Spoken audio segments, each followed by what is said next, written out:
its effect, former Secretary General of United Nations Kofi Annan remarked that globalization is under intense pressure and business in the line of fire, seen by many of not being enough to the area of developed environment, labor standard, human rights. The business community of human beings' rights to be spotlight and area to be important, so and so.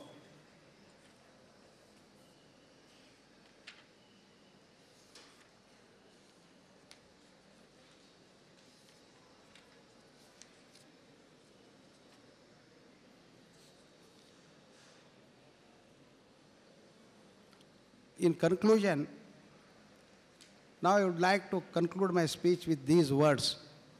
All of us must rise to look at the worth of human person from a noble angel constructing incent this area of globalization. James Madison words sound sublime. I quote, "A human rights are not established writing words on paper or moving air with one's lips. Human rights are established building specific type of institution, quite exact design human rights are established further when such institutions begin to line through the organized, articulate free, law-abiding decisions, interest through the association of every sort of the people. It is unfortunate that after 60 years of independence, three factors, namely caste, crime, and corruption, have seriously impaired quality of governance, affecting life of a common man in particular. Although this common man is a great man for few seconds at the time he exercises his vote during the election of these representatives. Apart from caste, crime, corruption, terrorism in the present times is a great threat worrying in the future contemporary human civilization. Terrorism has exploited the technologies span of globalization by recruiting soldiers on ideologies of bigotry, hatred, darkly targeting democracies. And yet it is a sad reality that international network of terror appear to cooperate more effectively than the domestic nation that are targeted.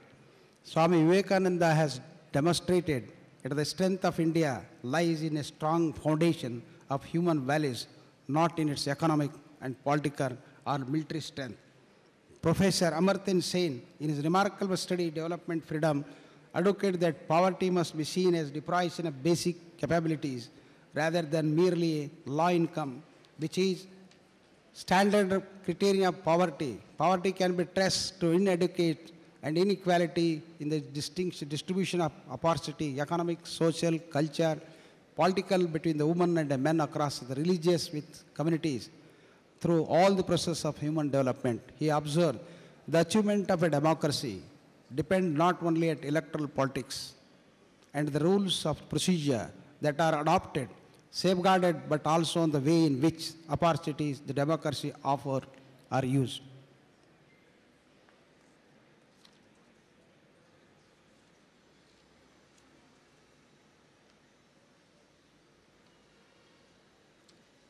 All the human beings on this earth, and I am making a special reference to my dear young students,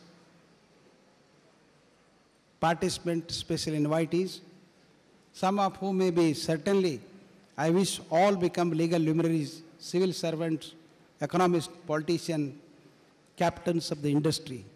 First you have to practice dharma, follow the ethics, moral values, respect the fellow beings, and protect the vulnerable fellow human beings. Only then purpose of you becoming a legal luminary, civil servant, economist, politicians, captains of industry is achieved.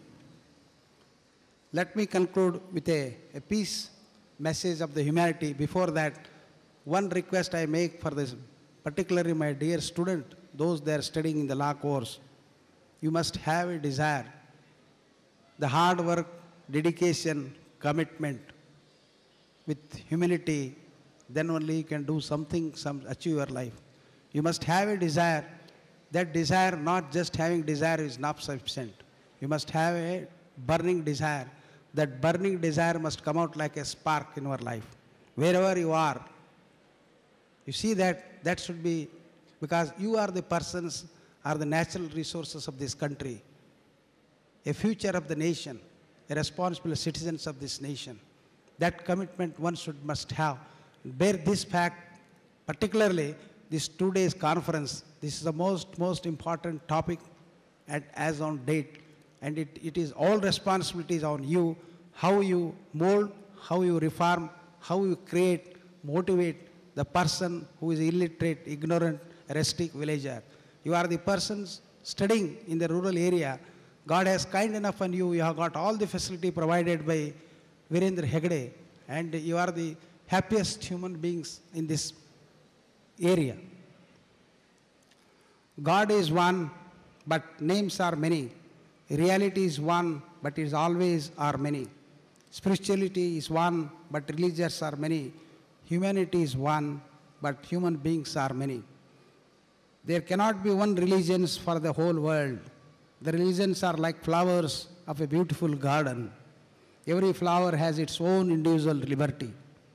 Adding to the total beauty of the garden, enjoy the beauty, the flower of your choice. While enjoying the beauty of the garden, let not your choice the thirst of others, nor be it be cause of coercion and conflict. Concluding my speech, I have very good reasons to think that the national conference will produce the good result, enabling all the concerned in serving the purpose for which this national conference is organized. I have great pleasure in inaugurating this 2 days national conference. Once again, I thank one and all for the kind and patient hearing given to my inaugural speech with such a pin drop silence. Good luck. God bless you. Jai Hind, Jai Karnataka.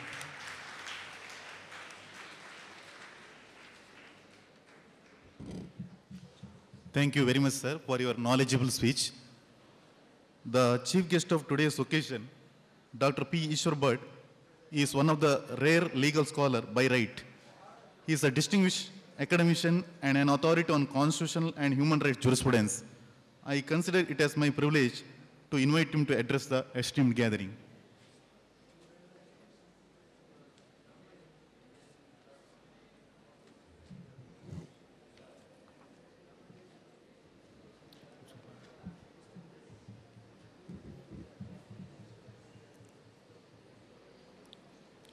President of today's function, Dr. D. Virendra Hegde, Dharmadhikari of Sri Kshetra Dharmasthala,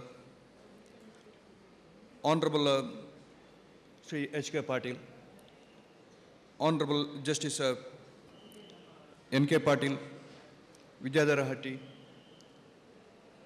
Dr. B.K. Ravindra, invitees, scholars, ladies and gentlemen. Globalization is a process that has extended its tentacles to various facets of human life. It has several sides. It has accelerated technology. It has challenged the culture. It has posed great challenge to environment because of acceleration on technology itself. Globalization of human rights, that was the thing of the past.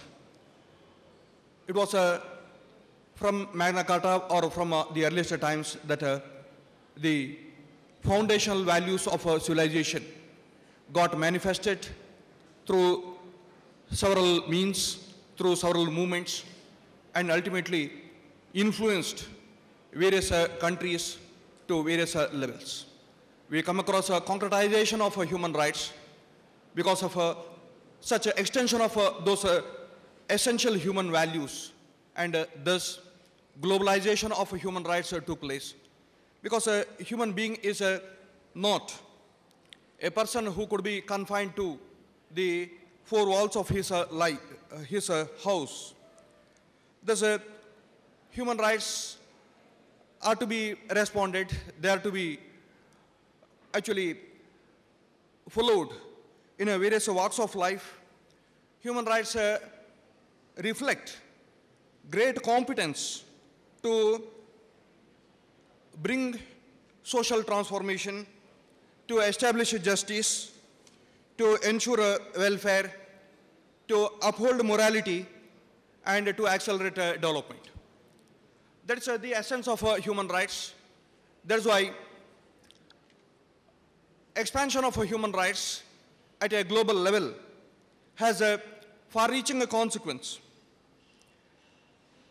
Thus, human rights have withstood various tall challenges.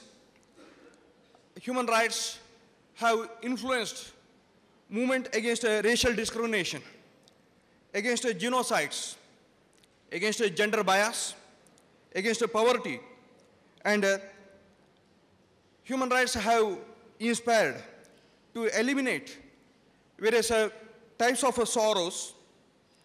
Thus, international human rights movement has helped the process and establish the solidarity among nations to expand and concretize the reach of human rights.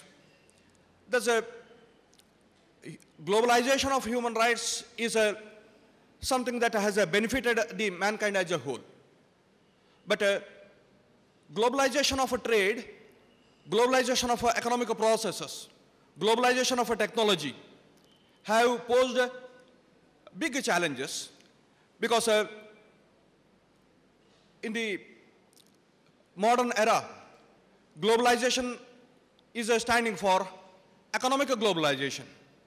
Unfortunately, globalization of human rights and globalization of moral principles, these are something marginalized. If there is some human face for international law, it is to be traced in the human rights ideologies, human rights instruments. But have we adhered to those human rights values along with developing the modern principles or modern processes relating to globalization? Of course, economic globalization started along with colonization, mercantilization, and a laissez-faire world. Thus, sheer profit, getting of more profit, that is the only aim of globalization through colonization. Of course, the Westerners believed that the wealth of nations consists in a heaping of the economic resources. But Adam Smith warned that it is by ensuring adequate means of livelihood, or it is by enhancing the standards of living, and it is by enhancing access to various good things of life that real wealth of nations can be built. But ignoring that warning, colonialism and various other instrumentalities of globalization have impoverished the nations. So many countries, including India, which was a prosperous and self-sufficient economy, was reduced to a situation of dependence. Economic impoverishment took place because of drainage of wealth. Of course, there was a realization by the freedom fighters that it's through human rights, it is through assertion of these values that the problems of colonialism could be resolved. And we find that freedom fighters fought for independence as well as human rights. That movement went hand in hand. Constituent Assembly actually gave an elaborate list of human rights, and the human rights efforts on the part of Indian Constitution is something that even surpasses the international human rights efforts, because some of the things that were not contemplated by the international human rights ideologies were actually contemplated by the Indian constitution makers. Thus, globalization, which had a different type of stage in the 1990s through liberalization, through privatization, and through economic imperialism, had its own adverse effect. Of course, the very nucleus of this globalization can be found in a World Trade Organization. If you look to preamble to the World Trade Organization, it is meant for enhancing the standards of living. It is meant for transcending the barriers of tariff barriers or various other impediments that come in the way of a free flow of goods, services, or intellectual property. But of course, it also laid emphasis on environmental protection. Environmental protection and development should go hand in hand. That is the contemplation of a World Trade Organization. But World Trade Organization, by laying more emphasis on economic globalization, has marginalized the human rights ideologies and human rights commitment. And a country like India is facing serious difficulty. Already, Honorable leader of the opposition in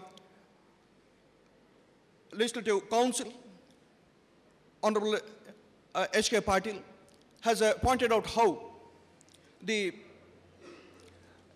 farmers' suicides and various other economic effects of globalization have actually attacked the human rights values, and our commitment to human rights itself is shaken because of this process of globalization.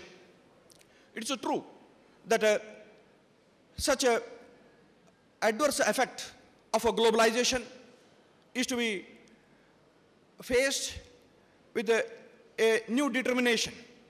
Perhaps the ways that are shown by some of the organizations, including Dharmasthala organization, can be regarded as a kind of a paradigm. There is the Dharmasthala paradigm, how through the third sector, a non-profit organization, or through the social organizations or voluntary efforts on the part of people, it is possible to face the challenges of globalization. If a farmer's suicide takes place in various other parts of Karnataka or India, we do not find that situation in Dakshina Kannada. Because here we find some inspiring activities which have established some network of NGOs, network of social organizations, through which the economic welfare of the working class could be ensured. Through Grama Swa Udyoga, or through Stri Swa Sahaya Sangha, or through various other types of organizations, RootSet and various other bodies, it was possible to develop adequate economic capacity to face the problem of globalization. Thus, the challenge of globalization is to be met locally. Even relating to culture, we have to take into consideration that factor. Day before yesterday, there was a big talk in Udupi that globalization has challenged the very existence of some native languages. Of course, various other facets of culture, religion, art, architecture, and so many other things, they are looked from the angle of international market, how it is possible to put these artifacts into the international market and get more profit out of that. Thus, commercialization of a culture, commercialization of a language, or domination of one language, imperial language of English upon other languages. That has been the result of globalization. Of course, computer technology and so many other developments have enhanced, they have increased the place of English at the cost of native languages. Actually, globalization does not mean that regional languages should be put into loss or native cultures should be put into loss. It is essential that through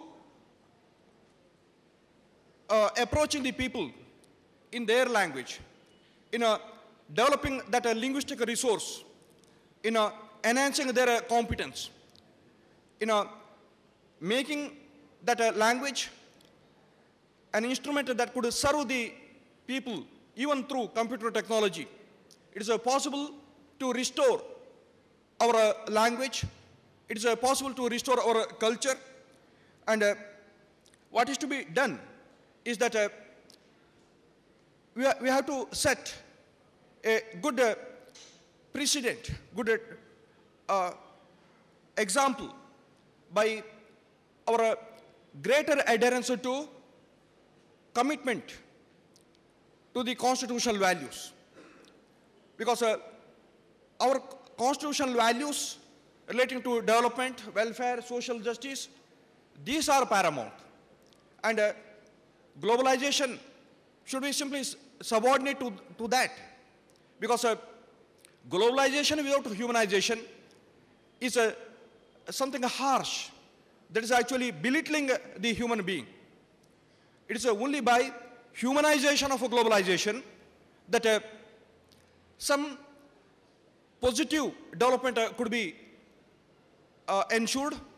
The positive scenario or positive elements of globalization could be accelerated only by more emphasis on humanization of globalization. And that can be done only by taking human rights seriously. What is to be realized is that law and human rights values or recognition of these principles are to be regarded as a good investment for a benevolent future. Law's method is always the cheapest method. Adhere to law. There will not be any tension. There will not be injury to another. There will not be weeping. There will not be victims. And everyone will be happy. Dharmo rakshati rakshata. Thus, we have to adhere to these values or we have to perish. Even relating to environment, we have to take into consideration these matters. Because globalization has resulted in deep injury to environment. Today, if climate change and various other problems have occurred, those problems are ultimately traceable to this greed of a human being. If globalization is connected to greed, actually